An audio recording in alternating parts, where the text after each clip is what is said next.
Yo, Counter Attack Podcast with myself, Daps. Guys, keep liking, subscribing, sharing. Let me get rid of this cushion behind me. Oh, get more comfortable. Oh, excellent. Yeah, guys, keep liking, subscribing, sharing, all of that good stuff. The Premier League's back. So, I don't know. This is just going to be straight talking about everything that's gone on this weekend. So, I'm expecting you guys to be excited about this one because I'm not the only one that's excited about Premier League football being back. You know, the pre-season games, as always, were all right and everything, but you really want to get down to the real stuff. Do you know what I mean? So, where do we start? Let me start with Chelsea-Liverpool, seeing as that's the game I've just watched. And, yeah, guys, also, this season, if I'm going to be consistent and if I'm going to put out the best content I can, and trust me, there's a lot of content on the way with players and coaches and stuff like that, but I'm going to need the engagement. The engagement's been really, really good recently. So let's, get in the comments and all of that good stuff. And, yeah, so where was I going to start? Yeah, so Chelsea-Liverpool, guys. So,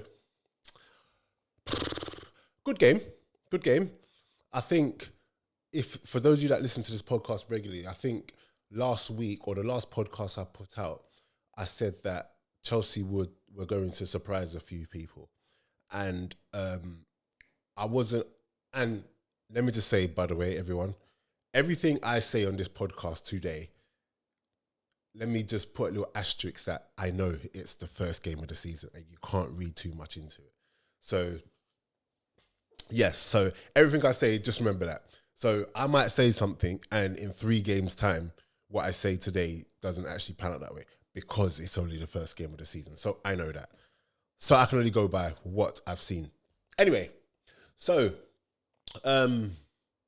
yeah, today's game, I think, initially, I'm not going to lie, I thought Liverpool at one point were going to run away with that game. And just, first of all, let me talk about the starting lineups. And Liverpool, it looks like, was that their strongest starting lineup today?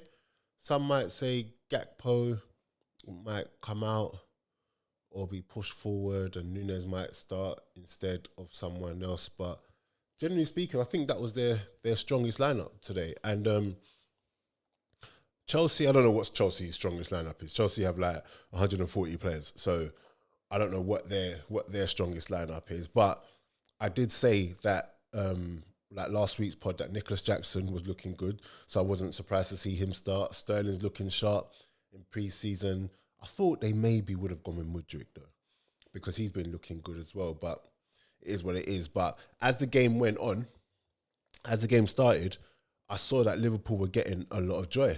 And a lot of the joy seemed to be coming down Salah's side. Salah looked right up for it. I cannot even lie. I think it's that whole scoring on opening day thing that his little, record. I don't know if it's a record that he's got, but he looked up for it. And someone said in one of my group chats that Colville is looking really bad, or he's not looking as good. And for me personally, it's one of them ones where you've got a world-class player up against a defender like learning his trade and everything. So you got to just give a little bit of grace there. And Chilwell should have done more to protect him, I think. Chilwell should have helped him out because Salah just looked like he was getting so much space and he had so much freedom. And if I'm even talking about freedom and you look at his goal the goal that he set up. Listen, you see that pass? First game of the season, I know.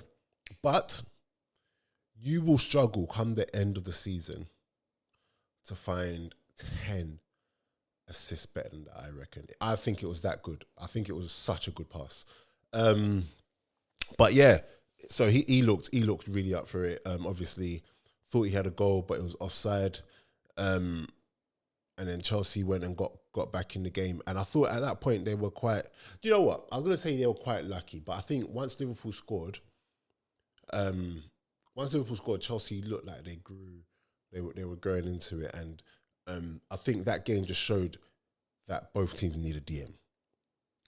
Early, we could see that, And even... Okay, so if I talk about Liverpool and getting rid of Fabinho, Fabinho, the last season, 2 seasons, maybe hasn't been his best, but he's a DM, so there's just certain basics of being a DM that he's just got.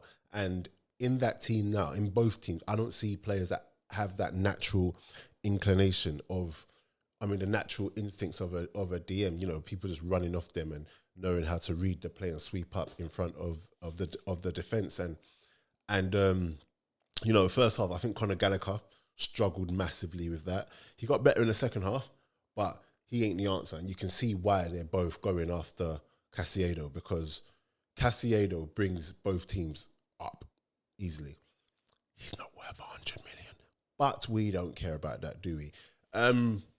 He will give the protection that the defense needs, as well as just being able to just sit there and like get the ball rolling and not even dictate play, but just keep things ticking, win the ball back, and then, you know, go into the attacking plays easier. So I think, I think Conor Gallagher really struggled with that, but I do think he has a future at. And I'm not saying people don't think he had a future at Chelsea, but I can see why Poch would keep him, because as far as squads go, Gallagher is one of those people where he's like a manager's dream.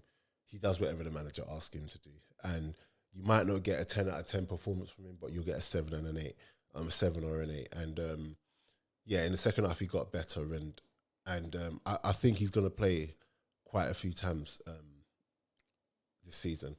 But as the game went on, Chelsea obviously scored, almost had a second one, but Chilwell was offside, and you know they were looking good. I think Sterling was looking really, really good, and I really hope that Sterling has a good season, because I think Sterling's one of those players that when things are going good for him, everyone is just so on him.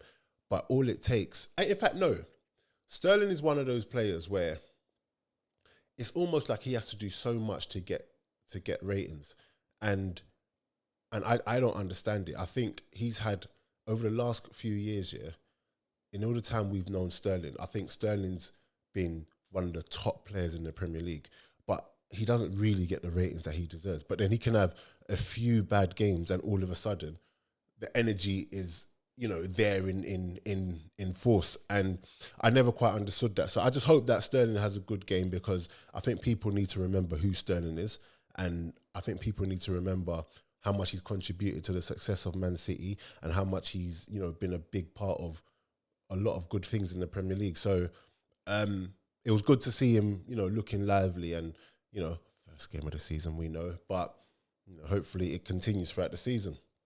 Nicholas Jackson looked good. I do want to say, actually, because people won't do this, but they won't talk about how well Van Dijk played today.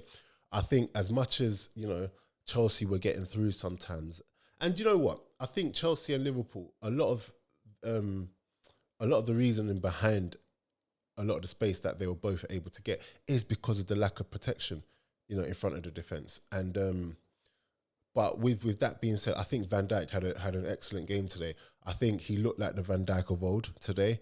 I think that, you know, if he can go on and continue to play how he played today, I think people easily forget that last season was probably just a one-off season, because I'm a fan of Van Dijk. I don't think that the criticism of him has been fair.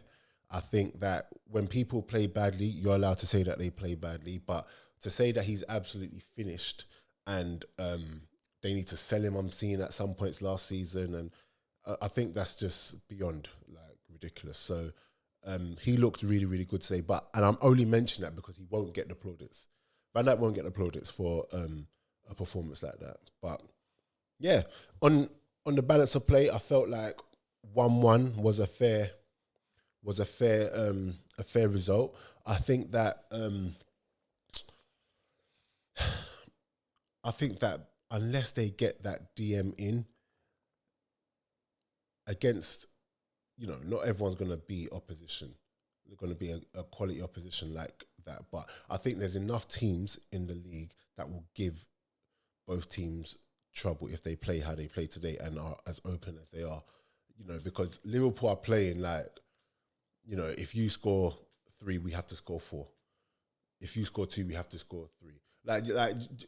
They can't. they can't keep conceding at that level. So, but they got players in their in their forward line that can really really make a difference. So that midfield, after seeing it today, obviously they're going to grow into it as the season goes, but they are looking a bit light. They are looking a bit light. I don't know. They just need something more. They need that presence in there. So, you can see why they went all out. And I found it quite interesting actually over the course of the last couple of days, seeing the wrestling between them, because, mate, there's very few defensive midfielders out there available now. And even though he's not worth 100 million, you've got more reasons to explain paying 100 million for him than, Kane, which we'll speak later on, which we'll speak on later on. They could have Caceido for 10 years. He could play numerous positions. And in terms of his ceiling, is very, very high because he is that good. So you can see why they really, really put all of their efforts into it. And also, someone was saying, they didn't want to pay that money for Jude Bellingham. They probably didn't have it then. You have to look at the players that they sold, Fabinho and who else they sell? Fabinho, Henderson's gone. Was Henderson on the free? I doubt Henderson was on the free. Fabinho, oh my gosh. I mean, Firmino's got, even though, there was no price involved in that. Who else have they sold? I'm going mad. They've definitely got sold another player. So was it just Fabinho and thingy? Cavallo's gone now. Oh no, that's already alone. But anyway, I don't think they had the money then, and obviously they've got the money now. So Jude Bellingham, 100% worth that money, by the way. He scored yesterday. Celebration, I'm here for it. Yeah. But yeah, that's that. Guys, let me know in the comments what you thought about that game. Let me just make sure that I've got all of the notes for that. I mean, all of the talking points for that game. Oh, no, I didn't. Enzo Fernandez. I want to talk about Enzo Fernandez. So Enzo Fernandez had a bit more freedom today, a bit more of a license to get forward a bit and not just stay fixed in that DM position. And he looked a much better player. He looked a much better player when he can go and actually influence and impact the game, further forward, as well as do what he needs to do, on the back end of the pitch. And, I think that's another reason why they're going all out for another defensive midfielder, just to free him up and just not. I mean, it's just so he doesn't have to do those things, because he is actually a creative player, and he looked like he was really, really enjoying himself, and you can see he's got way more flair to him. He had more confidence today, and he's a better player than I actually gave him credit for, and I thought he was good last season, but I didn't think he was as good as what he. No, basically, all I'm trying to say is that I was actually quite surprised. I was actually quite surprised today, just how good he played today. And yes, the first game of the season, we know. But yeah, he played really, really well. So I just thought I'd shout him out today. And also, very quickly, Alisson, top keeper. 1v1 against Alisson is just, it's a myth. Like, when Chilwell got put through against him, I knew straight away. Was it Chilwell? Or was it Jackson? I think it was Jackson. No, I think it was Jackson. Or was it Chilwell? Chilwell had a chance in the second half as well, right? I don't know. But him 1v1 is just... I remember PK Humble said something... I'm quoting PK Humble on this podcast. Flipping out. PK, you've made it. He said to Andy Cole, if it's a one-on-one, the striker should do better. And the strikers... More of the luck is with the striker and whatever. Not with Alisson. Alisson is just, when you're in front of him, I feel like he just creates this, not fear, but creates doubt in strikers' head that they've got to do more than what they actually do to beat a goalkeeper, because he's just going to save it all. But yeah, that's all on my Chelsea Liverpool take. Harry Kane. Listen, Harry Kane has gone. Can you guys believe it? 1 second. Yeah, Harry Kane has gone. Can you guys believe it? Honestly, when the bid came through, yeah, when they finally made a concrete offer, I did not think that Harry Kane was going to go.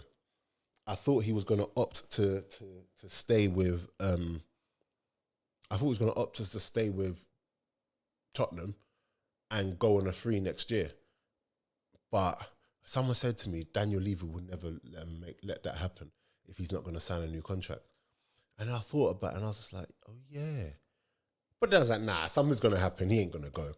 Listen, he ended up going, and to see him play yesterday or on the bench for Bayern Munich looked so weird. Like, can you imagine what's going on in his head, like, and how big of a decision that must have been? And obviously, there's that whole thing that I always say, he's not world class and whatnot. Cool, but he's a top striker. But you got to give credit to him. And I found it funny how Alan Shearer was tweeting, like as if he's the pilot of a private jet, saying he's ready to take him, because that record is safe now. That record is safe now. And I think ultimately, Harry Kane has done enough, has done all he can do with Tottenham. You know, they've gone to Champions League finals, and they've been in other finals, and they've been in semi-finals, and, you know, in the Premier League, they've had a good run at it. And he's done all he can do. He's always done his job.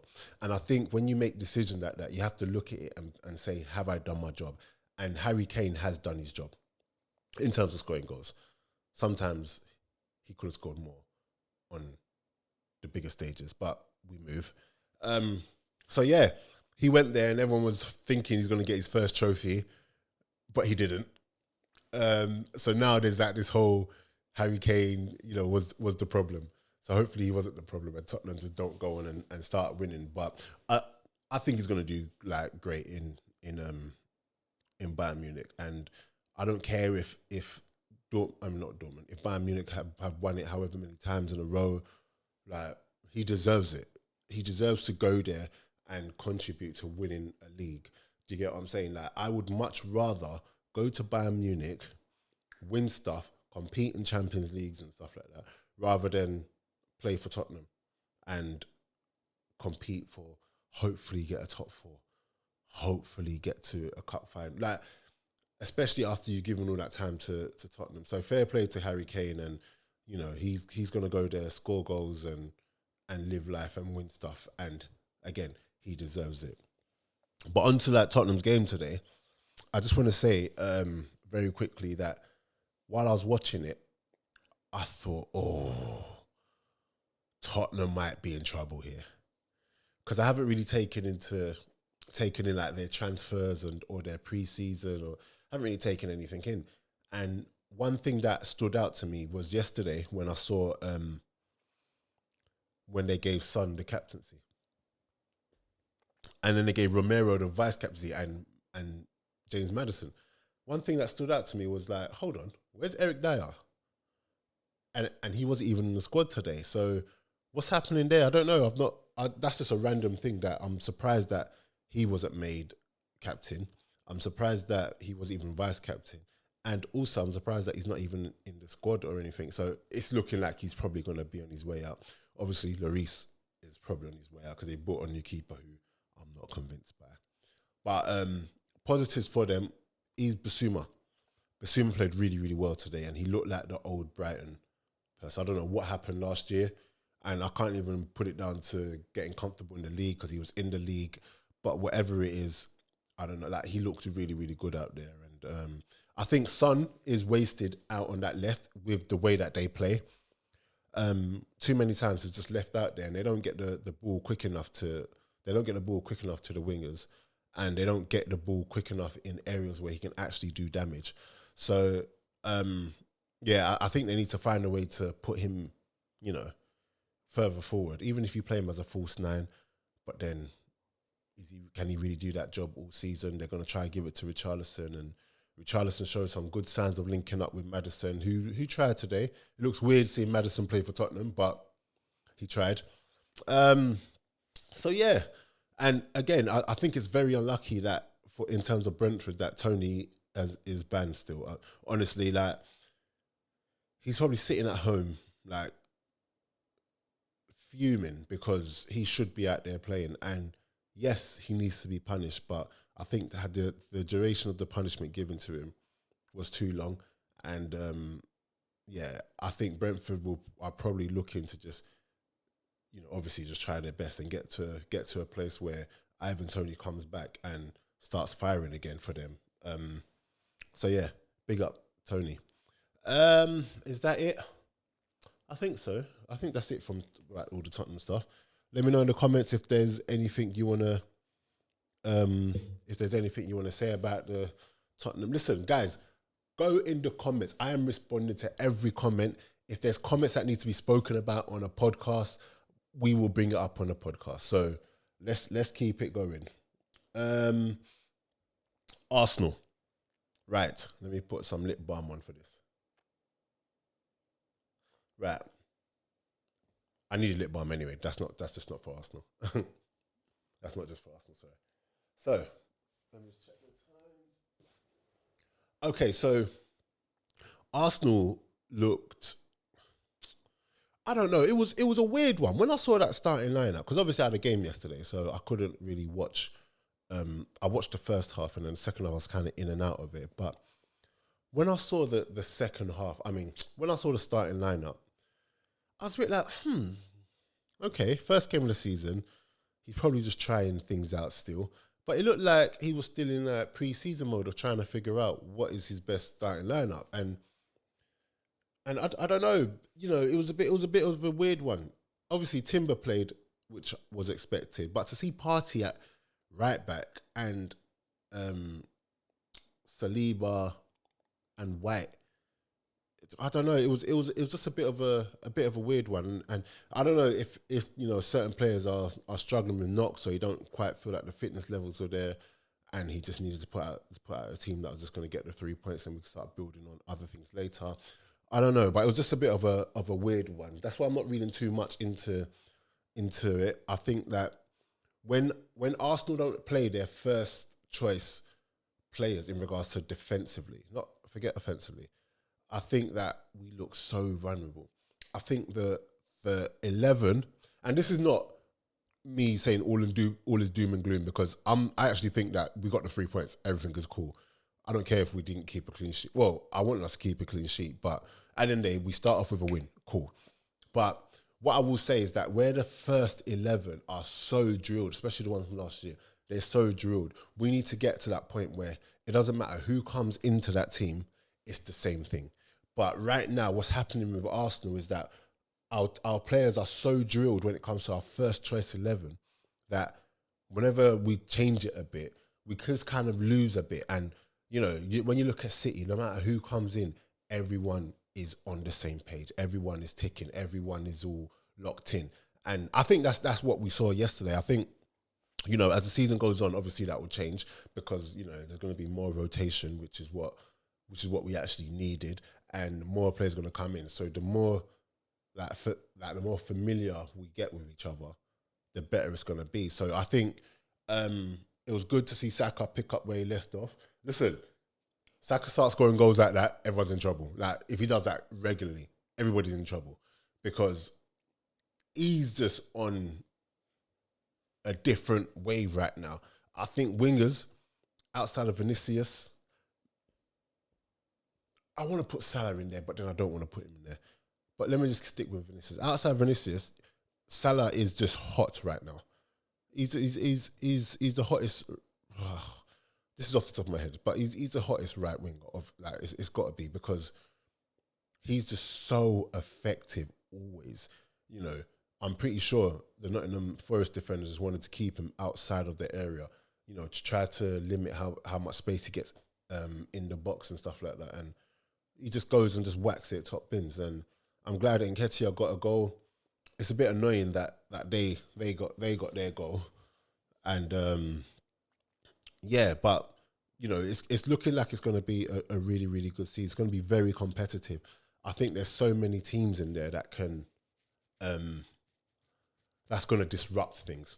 I think Brighton are going to disrupt. I think Newcastle, after winning 5-1, they're going to disrupt things, and Newcastle are another team where you just got to be aware of them, because getting rid of Aston Villa like that is not an easy thing to do. And I think as the season goes on, people realise how good Tonali is. I know he's got on his debut, but that's not what I'm trying to see from him, because that's not his game. But it's cool. but I think people are going to realize just how good he is. And to have, I think it's so crazy that Newcastle have Bruno Guimaraes and Tonali in the same midfield. I think that is bonkers because they are obviously Newcastle in Champions League, but that's Champions League quality players just chilling at Newcastle. So I think Newcastle should be very, very happy with that midfield. I think Eddie Howe, again, he's doing that thing where no matter who comes in, no matter how what their reputations or whatever, they're all drilled and know what exactly is required from them, and they're just at it. So, and they're just hard to just beat, man. They're hard to break down, and then they got top quality strikers in Isak and Callum Wilson. When Callum Wilson came on, I said he's gonna score. Callum Wilson does not have time. He's hungry for goals, Callum Wilson. So, so those teams like that, Brighton and Newcastle, and even when you look at the obvious ones, Tottenham and Liverpool, and they're all going to have a say and disrupt things. So, and this is this is based on how last season finished and how this season has started. There's going to be a few teams that are just going to, see and disrupt things. So, with that being said, Man City, Haaland is I don't even know how to even explain Haaland anymore. He's a maniac. That guy there was a stat that said fewest touches between goals, and Haaland's on 22 touches. Do you know how wild that is? That guy has no business on the pitch other than to score goals. And City, it's going to be difficult for them to hit the heights, and I know people are going to compare them against last season, but that's not really what you should be doing. I think when you look at how you should judge Man City, just judge them on the quality that they currently have, and just as the season goes by, how they deal with it, rather than looking for them to do treble or quadruple or whatever, because it's going to be very, very hard to top that. And I think if any team comes close to what Arsenal did last year, I think they win the league, because I don't see Man City hitting those heights again. And they don't need to, they don't need to go there and be, because then it's just going to be disruptive and whatever. But yeah, Haaland, wild. I think that, and I said this on last week's podcast, they need to find a solution to this KDB thing. I'm not even talking about the injuries. Like, I'm not surprised he got injured, because I heard KDB didn't even have a whole pre-season. And his first game of pre-season was last week in the Community Shield, and he started. And then he starts again today. So I don't know. He started again yesterday or Friday, whenever it was. So I was a bit shocked that he started. So, but when you're just when you're just putting KDB in and he's had little to no minutes in pre-season, those injuries are going to happen. And I think they just need to give him time to just really get over whatever that injury is, and then, bring him back. But also saying that, you really do see the difference KDB makes in that team, because in regards to Haaland especially, because there's a couple times where Haaland, the midfielder would get the ball on the half turn. Haaland is already gone expecting that pass, but he has to realise not everyone's KDB. KDB is literally touch boom in any position, and he puts it right in the perfect areas. Whereas you've got players like Kovacic, who is a really, really good buy. Kovacic's so good. Kovacic, you've got Bernardo Silva, who like to dribble and keep it short, and they're not really trying to do that, which is why Haaland was getting annoyed, and you could see him, because I could see it throughout the match where every time he'll make that run and he would be in behind, they're not doing it, they're just keeping it tiki-taka. So they need to find a long-term solution, because they need to get someone who can not do what KDB does, but at least come close and, complement Haaland as he does. Otherwise, it's going to be a tricky one, Also, you can see that they've lost Riyad Mahrez, so that's going to be a big loss in regards to their squad. Riyad Mahrez is gone, and it's good that they kept hold of Kyle Walker. I thought he was going to go. Gundogan has gone. So listen. I'm excited for this season, man, and I'm not going to give any predictions until we're like 2-3 games. I'm not going to give any prediction in regards to the title race. Arsenal going to win it, but I hope so. I'm joking. I hope Arsenal win it, obviously, but you can't say any of that after one game. And because I support Arsenal, I'm just going to say I hope they win it. Will they win it? Remains to be seen. But guys, let me know what you think of it all, and just trying to make sure that I've got everything. Yeah, so that was a quick, short one. I think I've got a guest on this week. I'll let you guys know. I'm going to start doing the shorts and everything. I need one massive favor. When you see anything on my page, just like it, please, guys. Just trying to build the algorithms. And yeah, that's it. Just trying to build the algorithms. But if you're listening on Spotify or iTunes, lucky for you, I'm putting these out here, because what normally happens with the audios, I only put the audios that I have with guests on. Yeah, but I'm going to put everything out, because those that listen audio will think, oh, this guy goes missing so many times. But what's happened is that I'm actually releasing videos on YouTube. So yeah, subscribe over there, subscribe everywhere, share and all that good stuff. Get in the comments and let me know what you thought about this week. Who were the standout performers? Who were the weak links or whatever? Let me know. Tomorrow's going to be a good one. Man United, I might record after that match, but that might be giving you guys too much and you might get bored of me. Just saturating. I'm going to bring back the live streams.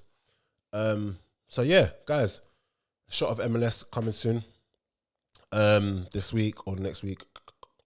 I need to figure that out. But yeah, guys, that's it. I'm out.